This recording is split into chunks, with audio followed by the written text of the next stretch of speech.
monsieur, voilà. Aujourd'hui, je me trouve à Moulin-Dreuil. Moulin-Dreuil, ça se trouve entre Rennes et Poix-de-Picardie. Donc, il y a une grande foire, donc brocante, il y a un peu de tout. Exposition de Harley-Davidson, une petite pensée pour Marco. Donc, on va découvrir ça ensemble. Allez, je vous y emmène et c'est par là. Il y a pas mal de bagnoles, regardez. Je suis garé très loin. Allez, c'est parti. Bon, bah, ça commence là, apparemment, la brocante. Donc, regardez, juste derrière moi, il y en a, il s'est pris le poteau en voiture, là. Il a dû prendre très cher. Vous avez l'intersection là et là. Je sais pas comment il a fait. Désolé pour le vent, je vais faire bon. Là, je vous y emmène. Donc là, le commencement de la brocante, puis exposition et tout ça, Tacha. Donc j'ai pas pris ma canne à selfie, je vais faire de mon mieux parce que je sais que ça va trembler un petit peu. Je vais essayer de trembler le moins possible avec la caméra. C'est parti, c'est pour vous. Voilà. Donc là, parce que les gens regardent, il commence à tomber des petites gouttes de pluie. Donc moi, je suis de Fréville Escarbotin. Et sur Fréville, il y a des gros nuages. Là, c'est des petits. Donc ils annoncent une météo exécrable à partir de cet après-midi. Pour l'instant, j'ai du bol. Avec GG Natacha, on a du bol pour visiter la brocante. Alors on dira pas qu'elles sont petites, celles-ci, elles sont énormes. Génial. Là, vous tombez sur ce genre de synthétiseur comme ça, vous les payez à 15 €. Moi, je suis tombé sur approximativement le même. Donc de la marque Yamaha, je l'ai touché à 20 €. Vous voyez, sur les brocantes, vous tombez sur des trucs qui sont vraiment pas chers. Quelqu'un que je connais, ça. Alors, elle est grande, regardez. Ça s'en va par là. Moi, je viens de derrière. Et ça continue par là-bas. Allez, allez, on est curieux, hein, Natacha, on est curieux. Un petit peu de pub gratuite. Ouh, il est après toi, Natacha. Il est beau. Ouais, il est beau.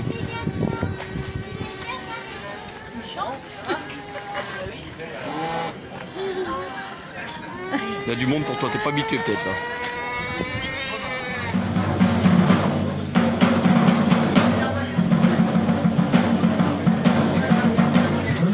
Je vous expliquais qu'il y avait une exposition d'Harley-Davidson, alors je suis en train de douter parce que je me demande si on a vraiment une. Franchement, je me pose la question. Tacha disait c'est écrit, ce qu'elle a vu sur internet. Donc évidemment, si elle existe, je vais vous la montrer, c'est logique. Allez, on continue par là.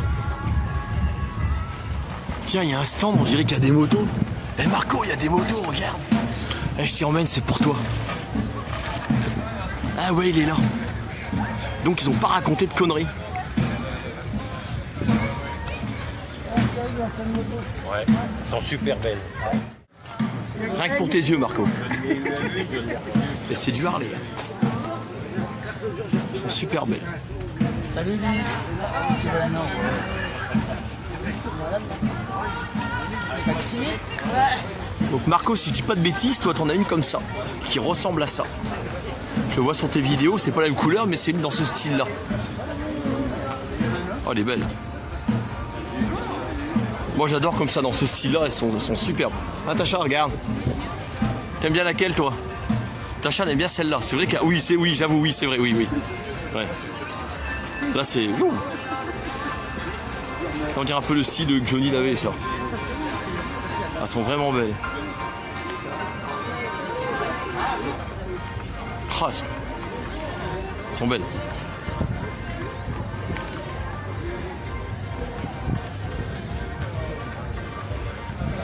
Il est superbe. Apparemment, à Moulin-Dreuil, il y a un truc de rando, loisir pour tous.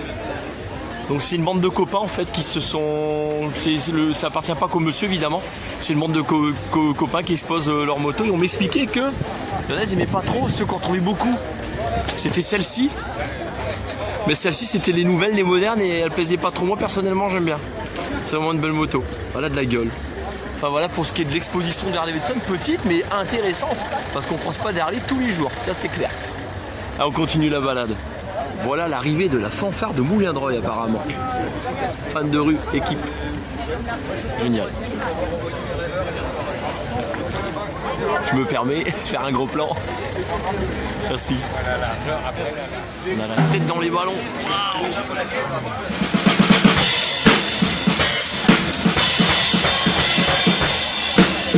Il y en a partout, même là-bas, je vous montre. On y va.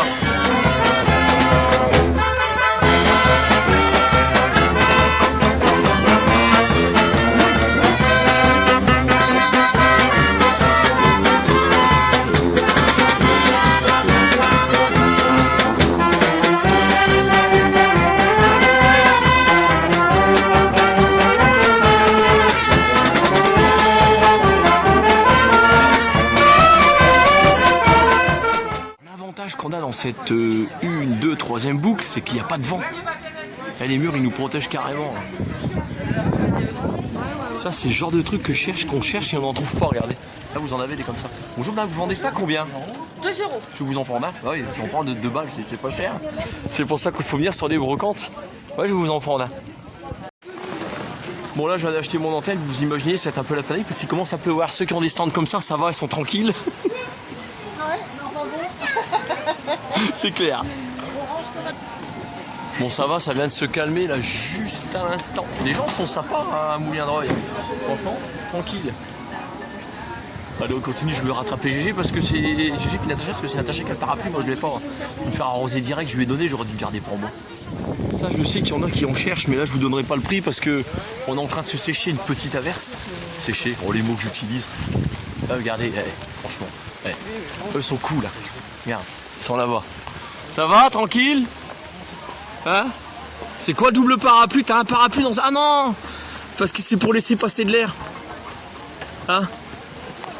Vous êtes bien, tranquille? C'est long. Ouais, non, j'ai discuté avec un copain de la commune de Long, avec qui j'ai travaillé.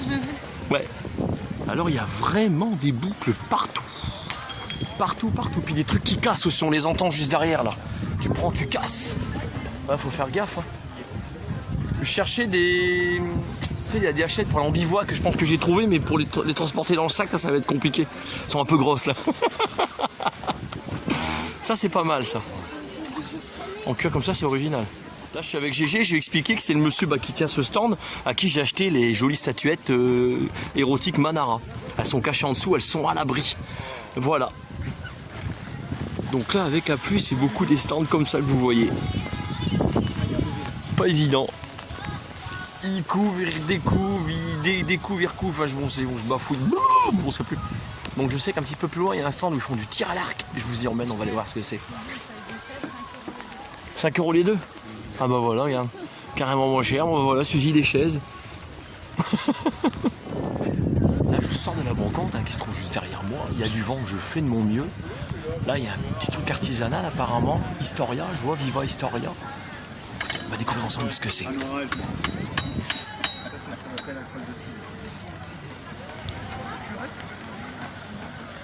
En fait, comme c'est un outil qui va pouvoir voilà. être porté par exemple à la ceinture, etc. C'est un petit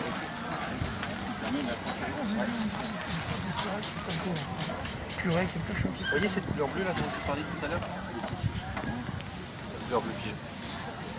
C'est léger, à l'intérieur c'est très bleu, mais là on le coupe pas en deux. Mais...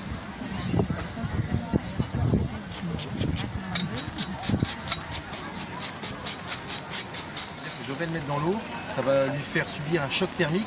Du coup, ce sera plus du fer, ce sera plus de l'acier, ce sera de l'acier trempé. C'est-à-dire un acier qui sera beaucoup plus résistant, qui sera flexible. Donc ça, première chose. Et ça, c'est pas grave, je réglerai le problème tout à l'heure. Mais ce que je vais vous montrer, c'est ça. Donc là, le monsieur est en train d'expliquer qu'il va tremper le fer qu'il fait chauffer là, dans la cire d'abeille qui se trouve ici. Vous voyez, là, c'est ce qu'il va faire.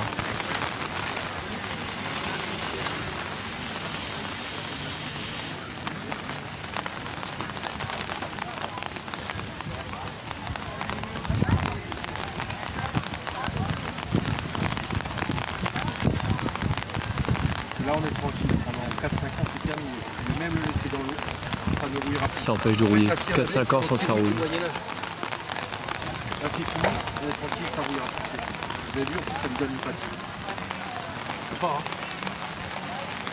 Là, vous pouvez le laisser à l'eau. Hein. C'est terminé. Ça... Voilà. Ça craint plus rien. On s'endormira moins bête ce soir. Là, on a appris un truc.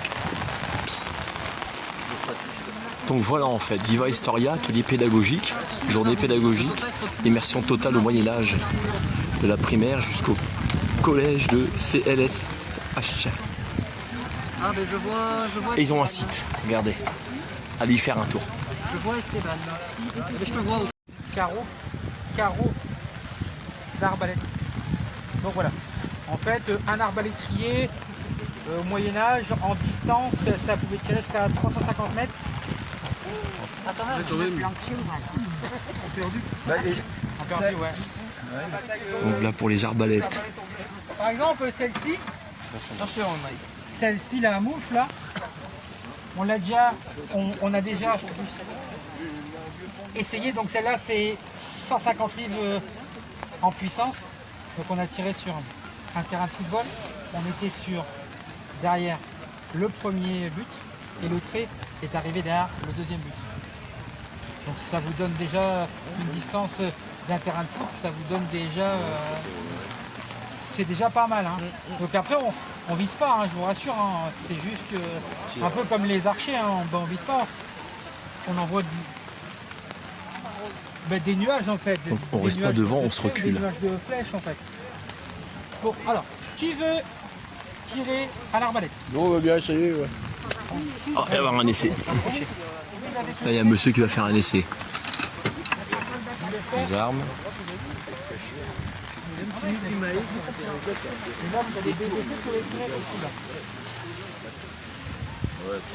On va trop éviter de se mettre un peu trop sur le... Oh, excellent, hein. Voilà. Dans Buffy, ils font la même chose. Buffy contre les vampires. Bon, c'est de l'humour, évidemment. Chacun veut essayer? Ça se charge, c'est le dessin, ça. Mais pas dans le... On voit plus rien faire.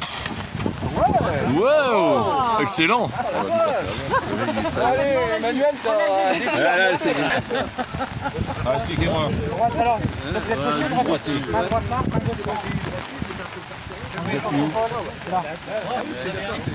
Le pouce là, les quatre doigts. Comme ça? Ça fait pas comme Et comment je vise? Il n'y a pas de bizarre, le truc. C'est ça. C'est uniquement ça. Ouais, mais là, il faut vous baisser parce que là, vous êtes tiré.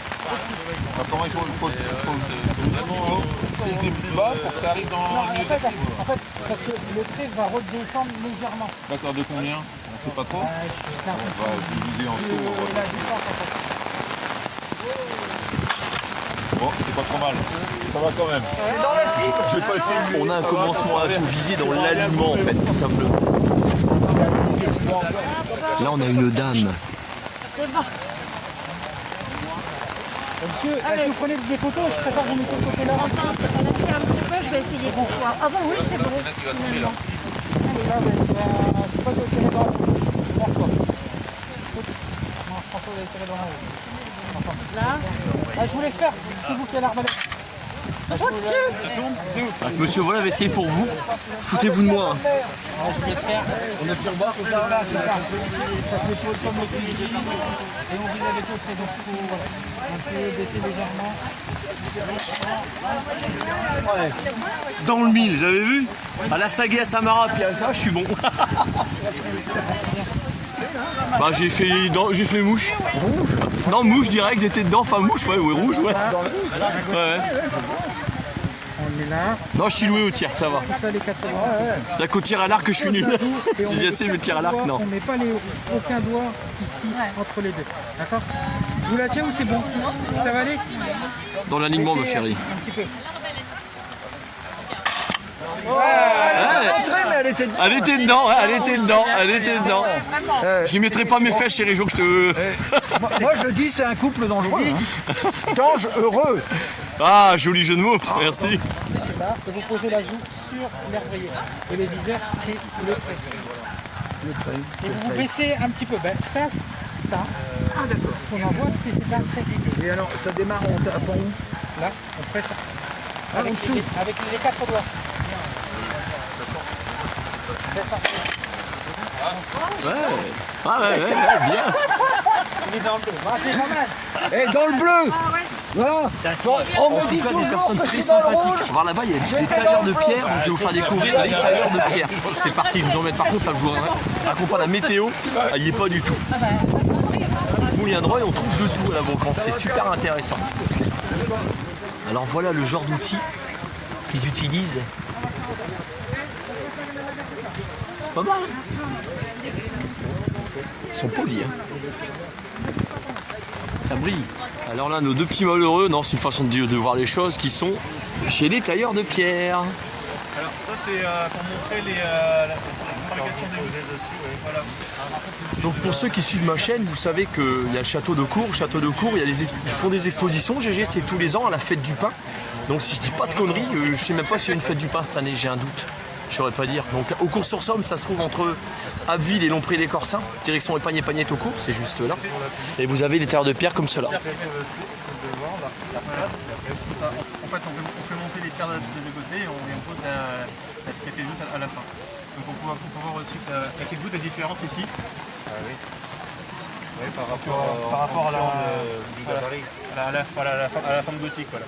Comme là, c'est deux arcs brisés. Donc les clés de voûte. La pierre est, Faut mettre des pierres, vous savez, pour que pas qu'ils tombent par la force, la loi de Newton en fait, tout simplement la loi de Newton et voilà les outils qu'ils utilisent. Alors c'est de la patience à mon avis, les tailleurs de pierre. Hein.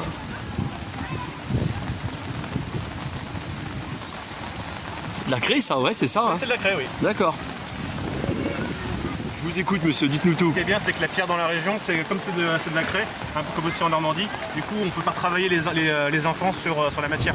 D'accord. Voilà. Si on utilise une pierre plus dure comme du grès, par exemple, il y a beaucoup plus d'éclats qui pourraient être dangereux pour les enfants. Alors que là, comme c'est de la craie, comme ça part en poudre, c'est pas dangereux. On fait un bon apprentissage là-dessus pour commencer. Voilà. C'est parfait. D'accord.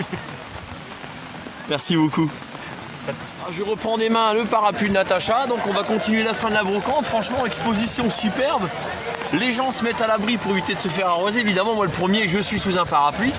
On continue la balade. Donc non, franchement, ça me plaît. C'est con que la météo n'y soit pas, mais franchement génial. Alors l'exposition, elle est juste ici, franchement génial. Bravo à vous. Bravo aux animateurs. Alors, il pleut tellement que les gens sont en train de remballer là. Ils désertent la brocante. Il y a les derniers courageux qui restent.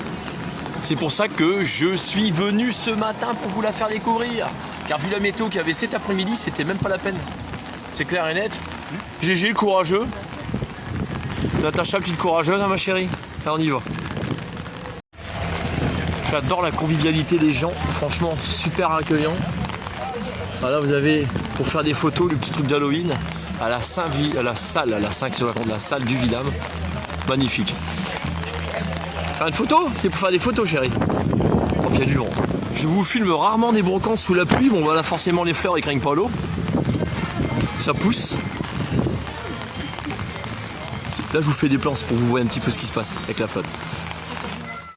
Comme toutes les bonnes choses ont une fin, là, on est sur la fin de la brocante. Vu la météo, forcément, là, les gens, ils arrêtent. Vous voyez, ils remballent, là. Juste à côté, là, ils repartent. Ils remplissent leur voiture, leur coffre, tout ça.